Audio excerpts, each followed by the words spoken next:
Oh god, hold on, bear with me. Oh.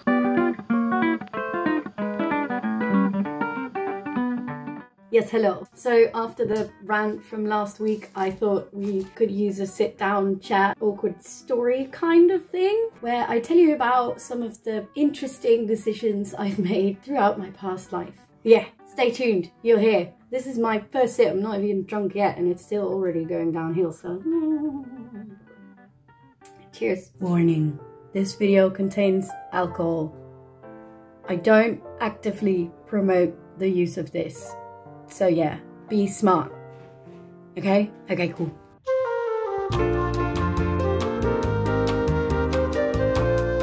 So let's get this show on the road. I have done this many times because I'm actually blonde. I know, surprise, surprise. See, this is artificial intelligence. I have to keep up appearances of being a capable adult.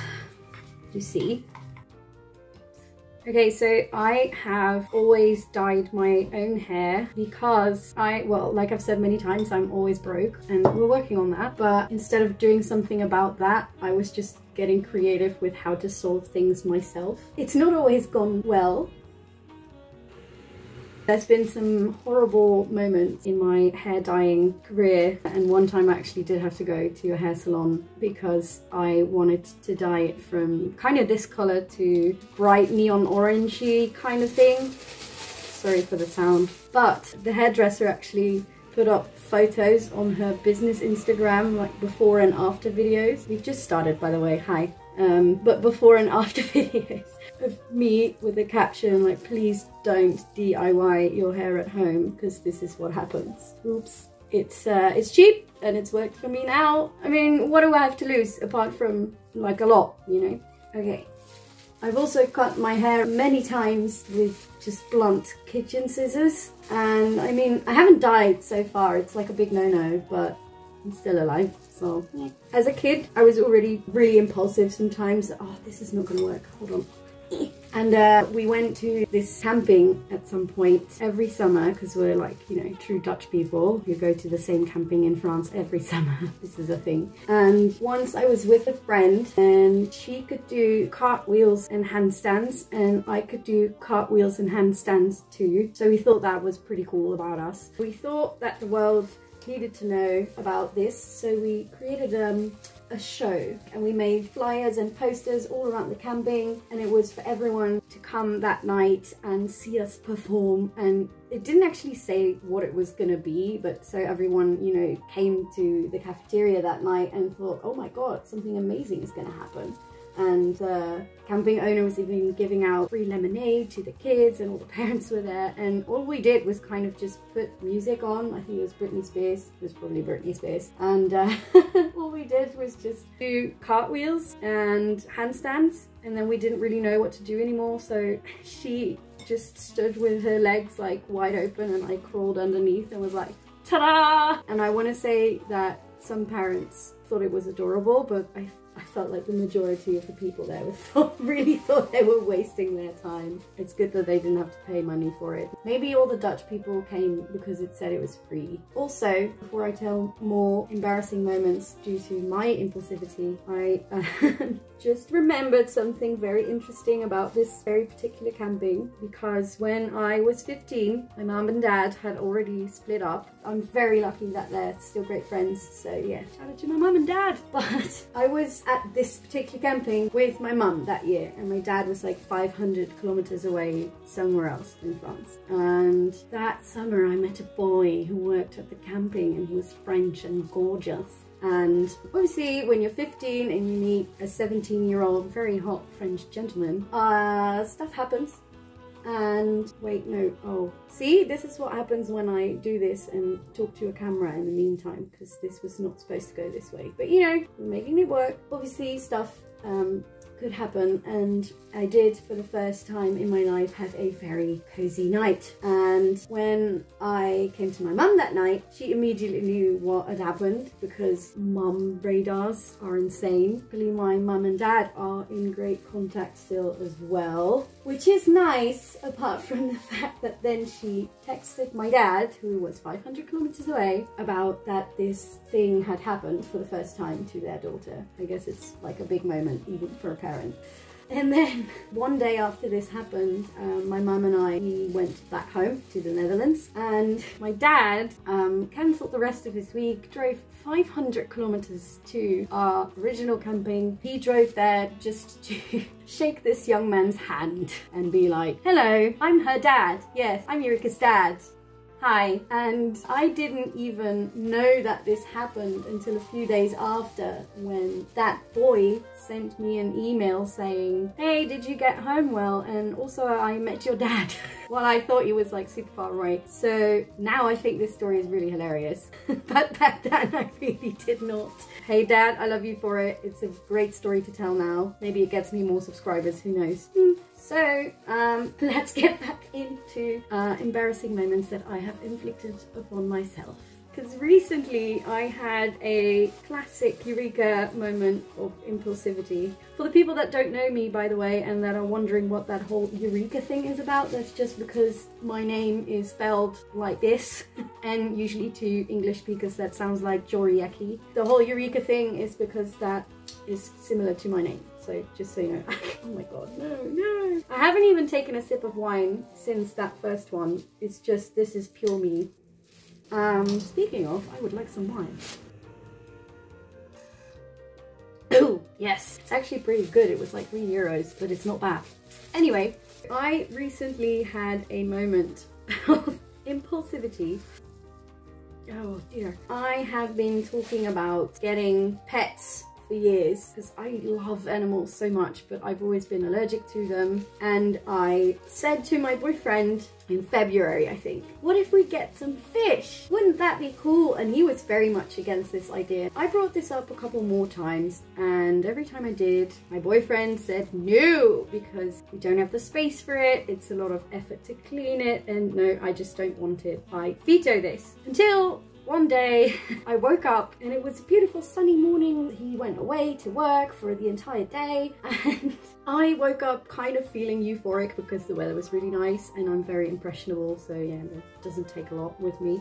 And I kind of immediately woke up knowing that I was gonna buy fish that day, and I knew he didn't like it and he would be angry, and still I went away and did it. Why, do you ask? Well, blame it on my ADD, baby. But I'm sorry if my talking is boring. My stories are good, I promise. So, I was feeling better to apologize afterwards than ask permission beforehand. Not true, obviously. So I went to the fish shop. I went there and I asked her all about the fish, and she told me all about the fish. And I mean, fish aren't expensive at all. Like, they should make them more expensive to protect people like me and their boyfriends from, you know, arguments about stupid decisions. So I bought the aquarium, I bought plants and all the stuff that had to be bought with it. I did inform myself on if they were like good together in the tank and stuff like that. So I think I bought 6 fish, and I immediately called them scramble, egg, butters, toast, sausage and bean. Yeah, I thought it was hilarious. So I was super happy with my little fishies. That night my boyfriend came home and I was like, surprise! At first he was like, oh my god, haha, what did you do? And then obviously he got angry that I did something he repeatedly said no to. And then the next morning we had just made up. I walked upstairs to feed them and I opened the lid. They didn't die, actually the opposite, because apparently I had bought a pregnant fish.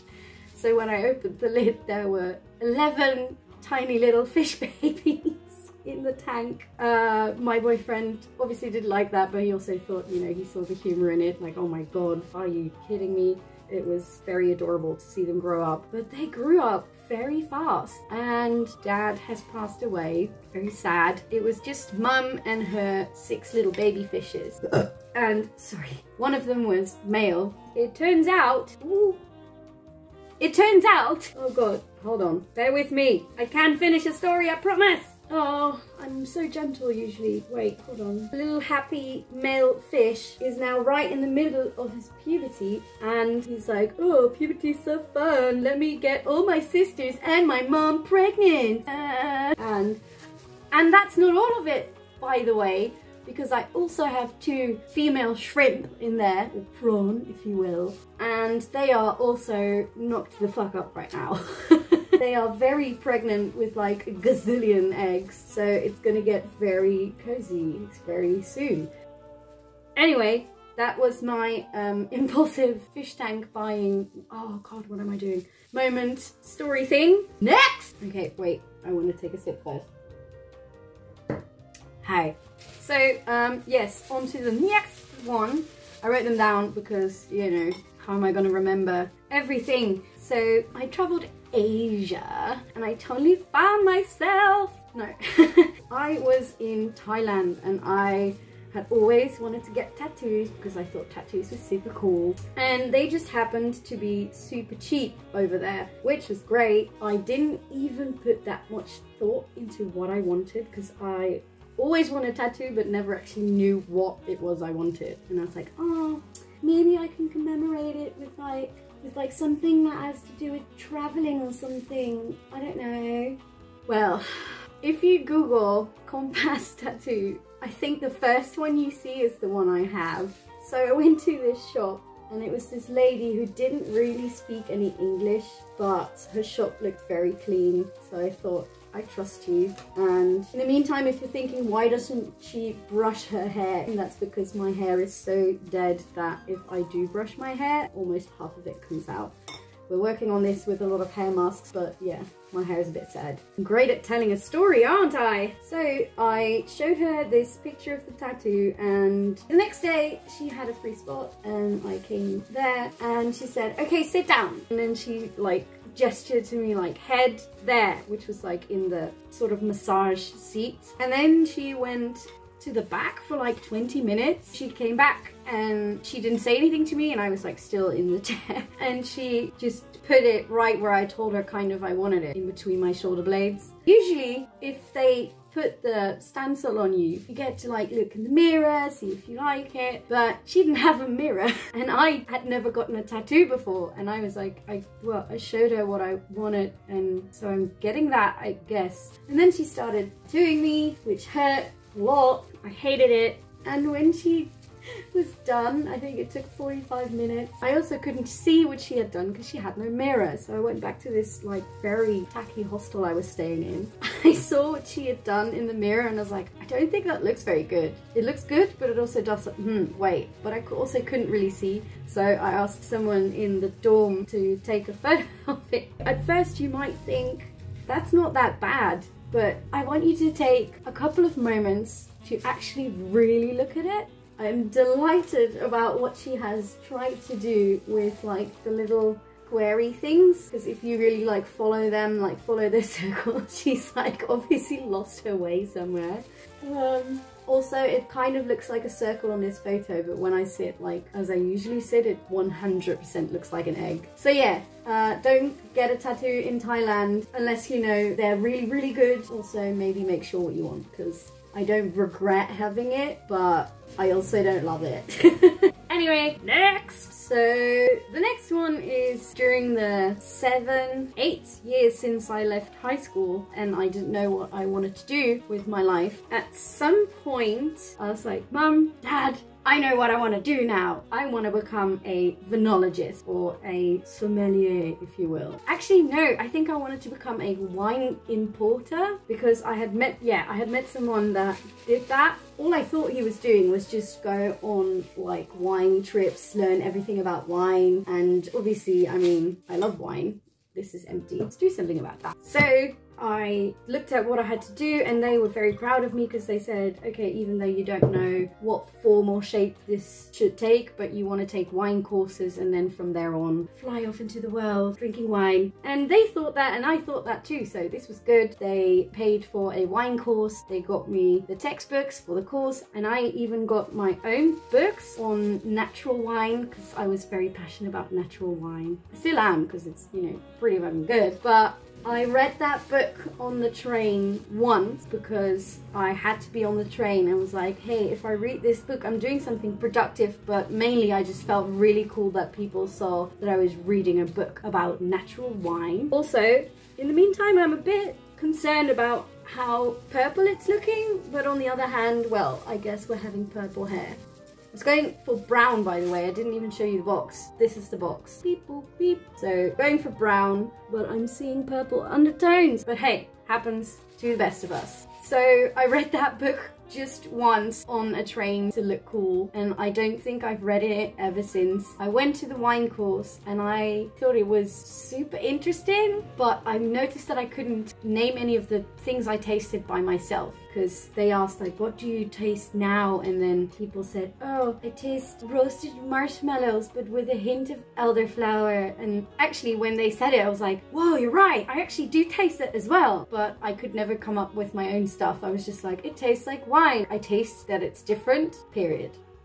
So then at some point I was just kind of like freaking out, like I don't think this is actually my thing. I don't know what I wanted to do with it anyway. I'm such an idiot. Yeah, one of those moments where I knew exactly what I wanted to be and it was my new life passion, and then my parents spent money on me and then I got afraid and scared and panicked and I ran away. There's so much paint in my neck. Oh my god, I didn't even see that. I'm multitasking right now, so bear with me. Ooh, ooh, that just paint just went down my back. So yeah, oh, that just went straight into my ear. No. Well, that's okay. I just thought I'd finished, but I have a lot more hair dye left, so I'm just gonna, you know, park that in my hair. I'm all against waste, people.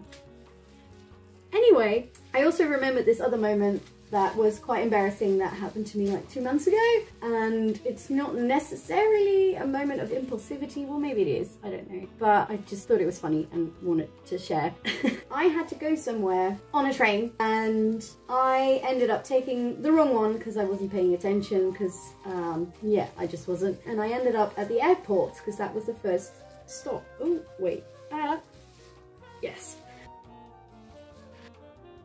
we'll fix it. So, Jesus. So I was on the wrong train and I ended up at the airport. And then I had to take another train to actually get me where I needed to go. And that train was leaving in 1 minute at a different platform. And I ran towards it. I saw the train, the doors were just closing and I ran to it and I managed to get my arm in between the doors. Usually when you do this, they have sensors and the door opens immediately. Instead, the doors closed and it didn't open and the doors were completely stuck. And the driver of the train had to come towards me, call maintenance people, because the doors wouldn't automatically open again and he couldn't open them as well. So for 15 minutes, I was stuck with my arm in between the doors, and so many people were angry with me because they were going to get late to work, telling me why it was a bad idea. And I was standing there like, yes, I'm very much aware that this was a bad idea. Let me take these gloves off. Oh, wait.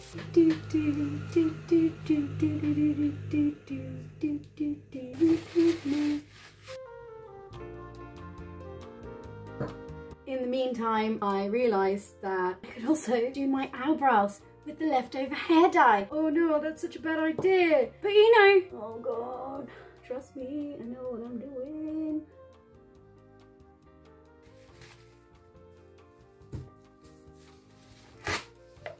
Ta-da!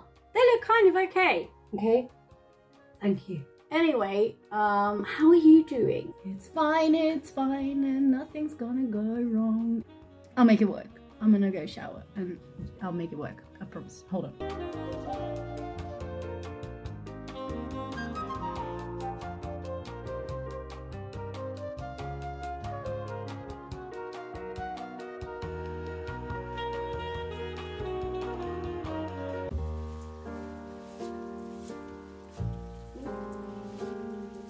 R.I.P.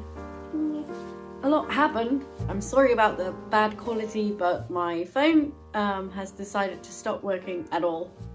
So I'm filming this with someone else's phone. But anyway, this is the result. This kind of looks okay, but then my roots are very red. Also over here it's not going particularly well.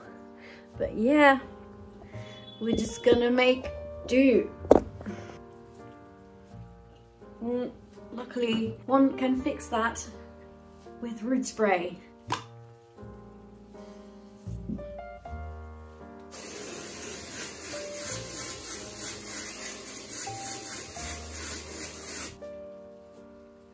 Hi. Yeah, I don't know what else to say. Oh wait, I do.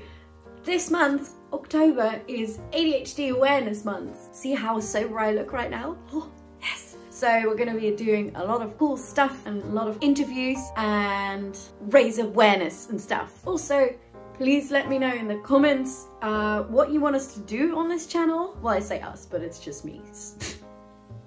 If you like what I just did, or if you don't, let me know, because I'm still finding my way here on YouTube, but I kind of like it here. Yeah, it's pretty nice. So,